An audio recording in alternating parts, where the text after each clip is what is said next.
Day 206, Ecclesiastes chapter 9 through 12. What is the whole duty of man? Chapter 9 and 10. Wisdom superior to folly. 11. The value of diligence. Chapter 12. The whole duty of man.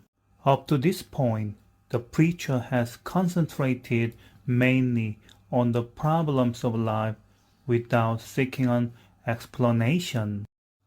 But the deeper he probes life's patterns and perplexities, the more conclusive becomes the evidence that points him to the solution.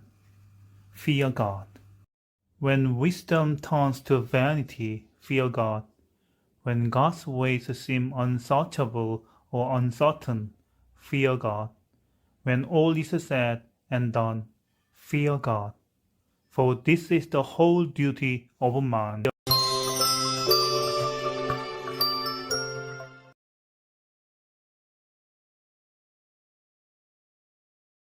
Heart, even to explore all this, that the righteous and the wise and their works are in the hand of God.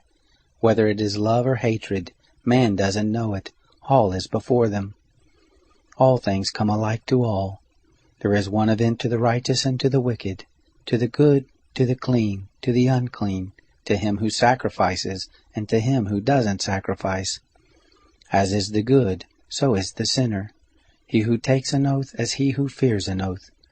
This is an evil in all that is done under the sun, that there is one event to all. Yes, also, the heart of the sons of men is full of evil, and madness is in their heart while they live, and after that they go to the dead. For to him who is joined with all, for the living know that they will die, but the dead don't know anything, neither do they have any more reward, for the memory of them is forgotten.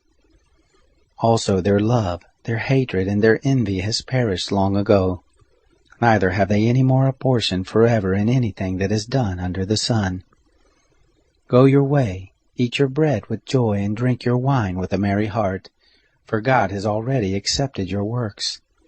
Let your garments be always white, and don't let your head lack oil.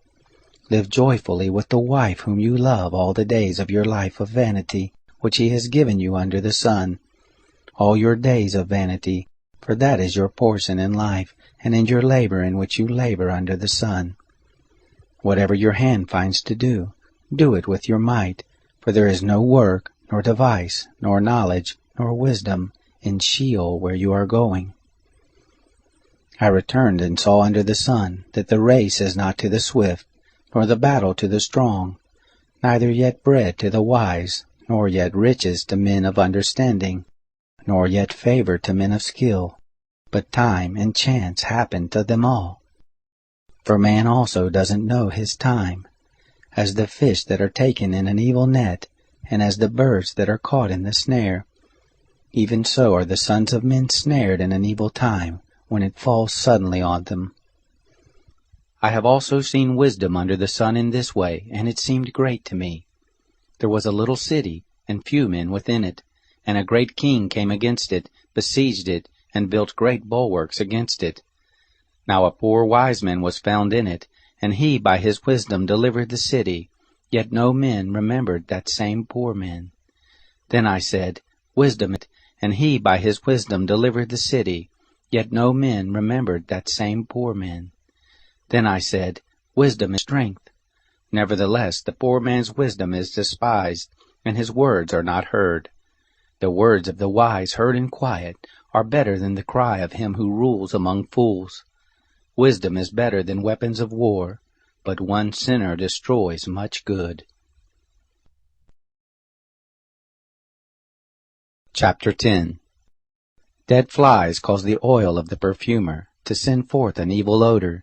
So does a little folly outweigh wisdom and honor. A wise man's heart is at his right hand, but a fool's heart at his left. Yes, also, when the fool walks by the way, his understanding fails him, and he says to everyone that he is a fool.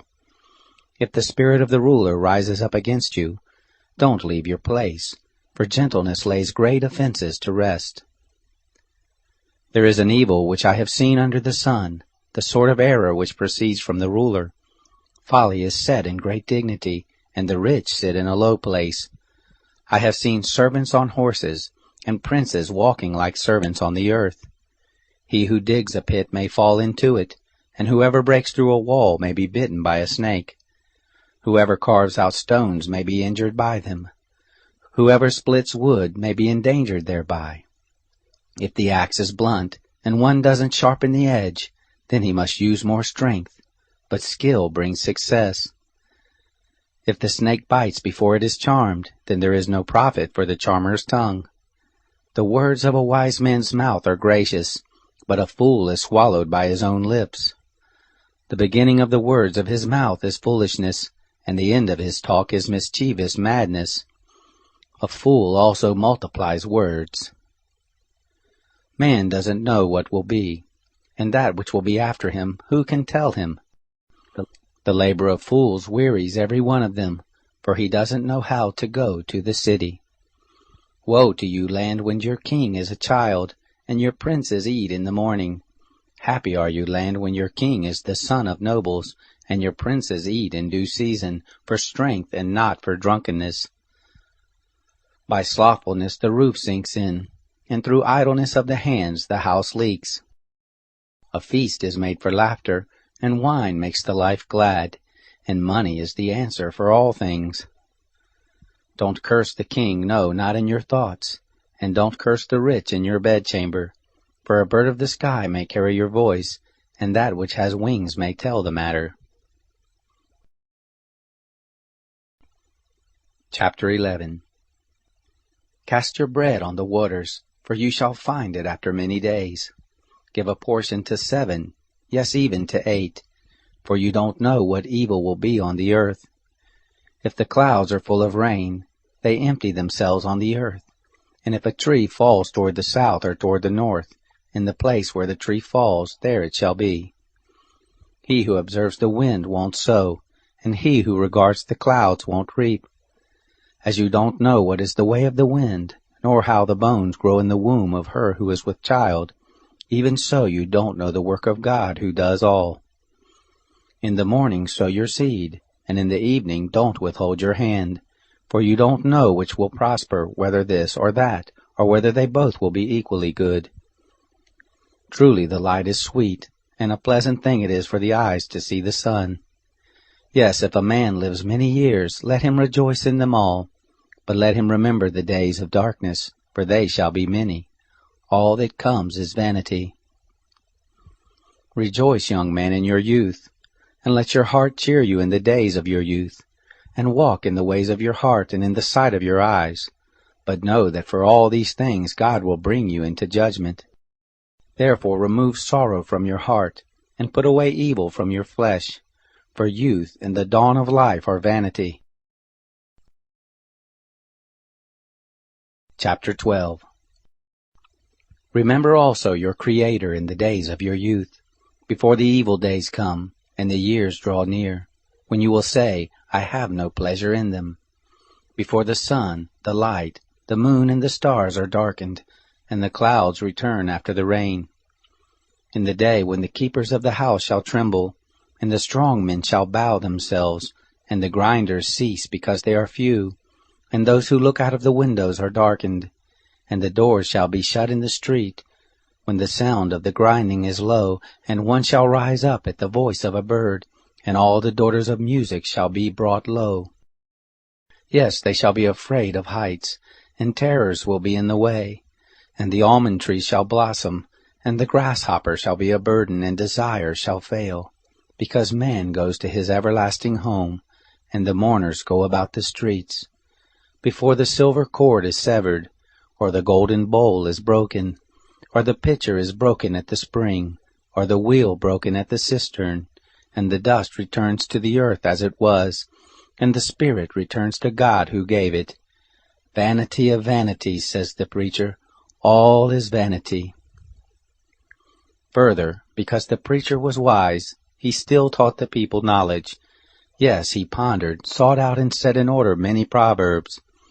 The preacher sought to find out acceptable words, and that which was written blamelessly, words of truth. The words of the wise are like goads, and like nails well fastened are words from the masters of assemblies, which are given from one shepherd. Furthermore, my son, be admonished of making many books there is no end, and much study is a weariness of the flesh. This is the end of the matter. All has been heard.